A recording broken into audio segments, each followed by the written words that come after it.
A major new study from the International Panel on Climate Change, which was published in full today, says scientists are now 95% sure that humans are to blame for global warming. The report says there is no longer room for doubt that climate change is happening. The world's best-known primatologist, Jane Goodall, who's famous for her groundbreaking work with chimpanzees in the wild, is sounding the alarm with her program called Roots and Shoots that she wants to use to harness the energy and the idealism of young people to literally save our planet. Along with Vandana Shiva, one of India's most prominent activists for changes to food and agriculture practices, they fight on tirelessly because scientists say that if we continue like this, climate change will soon be irreversible. I spoke to both of them while they attended an international climate summit in New York. Dr. Jane Goodall, Dr. Vandana Shiva, welcome. Thank you so much for joining me. It's a pleasure to be here. Thank you for inviting us. You are attending the International Women's Earth and Climate Summit, and presumably that means that there is a certain role for women to play. Jane Goodall, what is a role for women to play that may or may not be different than a man's role? Why is it called Women's Summit? I sometimes wonder, why is it that women somehow seem to be so much more concerned? And maybe it's our traditional role of nurturing and caring for the family. And, it's so obvious to me. I keep thinking of the rate of melt of the Arctic ice. And that is terrifying. And I've been there and I've seen it in Greenland.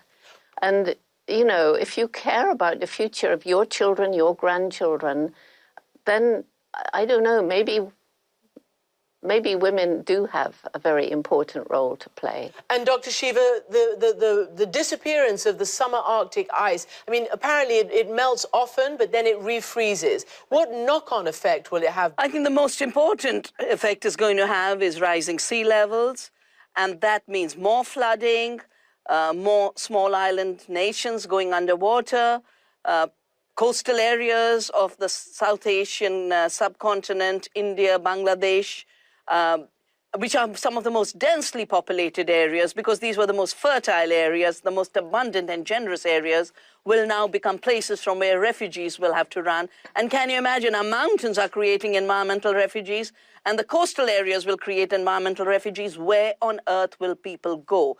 That's why we are gathering in New York in the Women's Summit for Climate and the Earth, because I really believe the time has come for sanity, for responsibility, for recognizing the rights of Mother Earth, for recognizing a deep science that works in accordance with the laws of Gaia, not the shallow and irresponsible science that works only in the marketplace for profits and power. Well, following on from that passionate statement there, Jane Goodall, what is your reaction then to reports that we're hearing? In fact, it's confirmed that the new Prime Minister of Australia has actually dissolved their climate panel, and the professor who's been doing this for a long time as chief of that commission has said, our job was, and we have kept politics out of all of our findings, and the Australian public deserve an apolitical, honest accounting of what's happening. And he points out to some of the hottest temperature on record in Australia.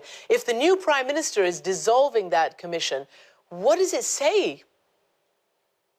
Well, what it says is what we all know, and that is that industry, corporations have so much power. They have power over governments, and it's we do everything because what matters is the bottom line, the next shareholders meeting. And this is why I'm so passionate about working with young people. It's their future we're messing with. And it makes me so angry when I look at a small child today and I think how we've harmed this beautiful planet since I was that age. And it makes me so sad to my soul when young people, like in college, say, well, I feel depressed, or I feel angry, or I don't care because you've compromised our future and there's nothing we can do about it. Well, and we have. Sorry, go ahead. No, I was going to say we have compromised their future. And it's high time that we get together and do something to help. And hopefully this conference with women who are the mothers, who are the nurturers, and traditionally haven't been the people pushing for the bottom line. I guess that was my next question. You know, the science does seem to be irrefutable, and the latest report that I broadcast earlier is that something like 95% or more of the world's scientists now do believe and are in agreement that humans do contribute greatly to global warming. How do you mobilize young people to do something about this and to protest what's happening? Vandana? Yeah, Christian, if you look at some of the data, 40% of the greenhouse gases come from an industrial globalized model of farming that uses synthetic nitrogen and emits nitrogen oxides, that uses fossil fuels, puts animals in factories and tortures them, that emit methane. All of this can be solved immediately by shifting to an ecological agriculture, and everybody in the world, the United Nations, UNCTAD, the IASTD, the FAO, the International Labour Organization, are recognizing that for every crisis we face today, whether it be the economic crisis of disappearance of work and jobs, or it be the ecological crisis with climate at the center, or it be the food crisis that 1 billion people are facing directly for lack of food, and 2 billion for lack of good food, healthy food, and are suffering diseases of obesity, diabetes, etc.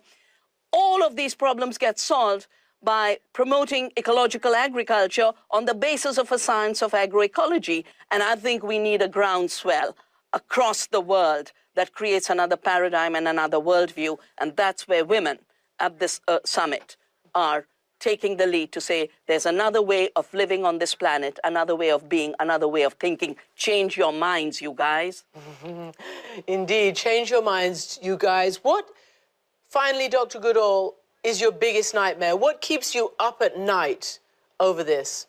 I think what keeps me up at night is that all my life I have loved being out in nature, and I see nature shrinking and shrinking as human populations spread, as development takes over areas that once were so beautiful and so clean. Forests, which protect the quality of the air and of the water, are being destroyed. And I think my worst nightmare is thinking of my own great-great-grandchildren and what the world will be like for them if we don't change. And, you know, I so agree with everything that you've said, Vandana. And this is why I'm working with the youth. And the boys as well as the girls, I have to say they're really important. But when young people get to understand the problems, they're going to be depressed, angry, bitter, violent, or apathetic unless they know there's something they can do. And so our Roots and Shoots program is about helping young people understand, and then they themselves choose projects to make things better for people, animals, and the environment, and learning to live in peace and harmony with each other, between religions and nations, and between us and Mother Earth. Because these things are at the heart of everything. Roots and Shoots is about growing a family of young people who share a philosophy. And I was talking to one of them the other day, and he said, what I love is, I know anywhere I go in the world, even if I know nobody, if there's a group of Roots and Shoots, I found my family. And I believe as the children grow up, we will reach that critical mass of young people sharing the right philosophy to follow the path that you're talking about, Vandana. Dr. Jane Goodall, Dr. Vandana Shiva, thank you very much for joining me. Thank you very much for having us on your program. Wishing you good luck. Thank you, Christian.